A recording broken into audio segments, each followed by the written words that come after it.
umulan. Ngayon, ambon-ambon na lang muna. Yan o. Mahakot na naman yung ulap ng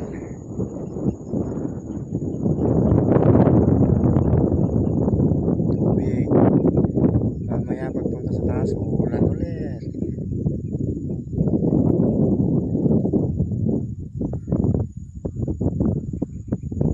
Ay, ingat-ingat.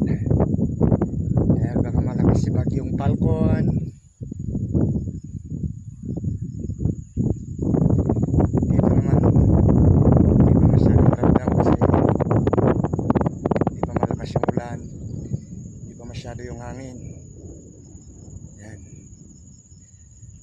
Ewan natin mamayang hapon o mamayang gabi.